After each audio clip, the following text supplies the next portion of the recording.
Yes bank का आज से रिटेल निवेशकों के लिए एफपीओ खुला है और बैंक की एफपीओ से 15,000 करोड़ रुपए जुटाने की योजना है।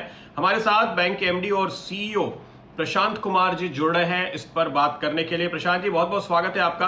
बहुत सारे लोग हमसे ये पूछ रहे हैं कि कैसा एफपीओ है, क्या करना चाहिए। सभी दर्शक जानना चाहते हैं सारे डिटेल्स। ये बताइए कि आपकी जो बुक है उसको काफ़ी अच्छा, एंकर बुक को काफ़ी अच्छा रिस्पॉन्स मिला है इंस्टीट्यूशन साइड से। अगर आप हमें अंदाजा दें कि आपको डिमांड किस तरह की नजर आ रही है, किस तरह का पार्टिसिपेशन आगे जब अब ये एफपीओ खुल रहा है उस वक्त आता हुआ दिखाई देगा, क्या वहां पर भी एक अच्छी पाइपलाइन आप देखते हैं?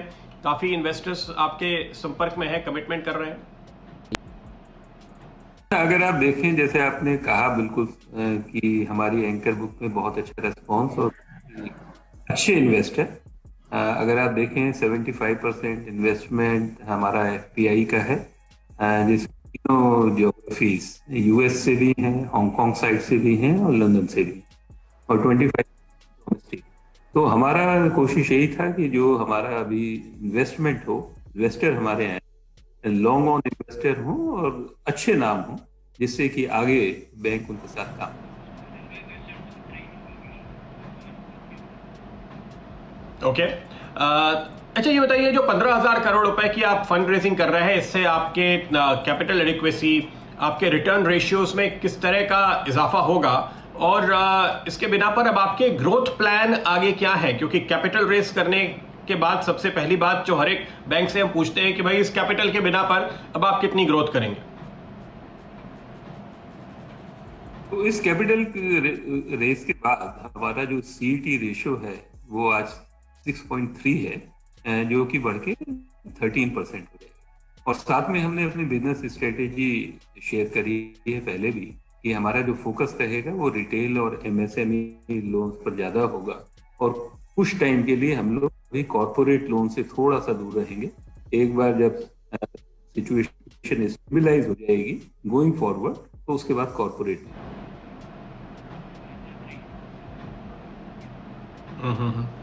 ओके।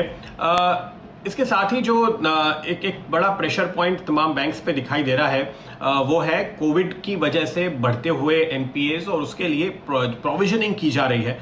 अगर आप हमें बताएं, आपको किस तरह की प्रोविजनिंग करने की जरूरत है, कितना दबाव उसकी वजह से, क्या इंपैक्ट आप अपनी बुक्स पे देखते हैं, बैलेंस शीट पे देखते हैं? देखें, हम लोगों ने अपने मार्च में ही लोन पर 74% का प्रोविजन किया, और खाली लोन नहीं, मेरे ख्याल हम लोग अकेले ऐसे बैंक होंगे जिन्होंने इन्वेस्टमेंट बुक पे भी 74% का प्रोविजन किया। और उसको करने का जो पीछे एक लक्ष्य था वो यही था कि आगे जो हमारी बैंक की अर्निंग्स होगी उसका किसी भी तरह से उस पर कोई असर ना पड़े हमारी लोन बुक से। तो हमारी जो लोन बुक है उस पर पूरा हम प्रोविजन कर चुके हैं, उस पर हमें कोई जरूरत नहीं है। जहां तक आप कह रहे हैं कि आगे कोविड का क्या इम्पैक्ट होगा, वो बिल्कुल सही बात है।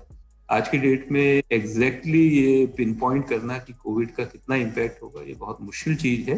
पर हम लोगों ने बहुत अपने पूरी लोन बुक का एनालिसिस किया है, और हमें विश्वास है इस बात का कि जो, और आप देखें हमने इस पर मार्च के अंदर जो रेगुलेटरी गाइडलाइंस थी कि 10% प्रोविजन करना है कोविड रिलेटेड, 5% मार्च में और 5% जून में, तो हमने 5% की बजाय 8% किया।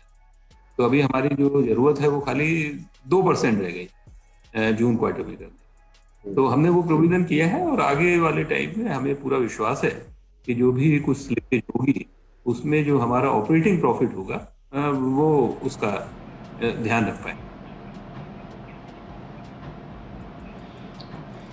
ओके, तो आप कह रहे हैं कि आप ये प्रोविजनिंग कर पाएंगे।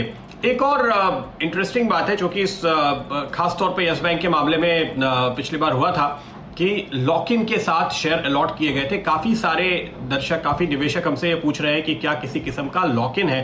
एक स्पष्टीकरण आप इस पे दीजिए। और दूसरा, करीब 50% इशू आपका रिटेल और एचएनआई के लिए है, तो क्या यहाँ पे आपको एक पर्याप्त डिमांड नजर आ रही है?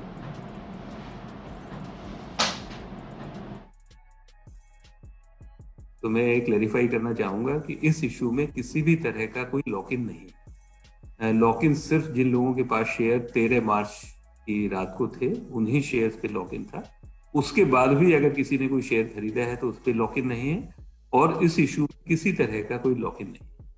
और हमें पूरी उम्मीद है, पूरा विश्वास है कि हमारा इश्यू है वो पूरा सब्सक्राइब इंस्टीट्यूशनल साइड से भी और रिटेल और HNI से।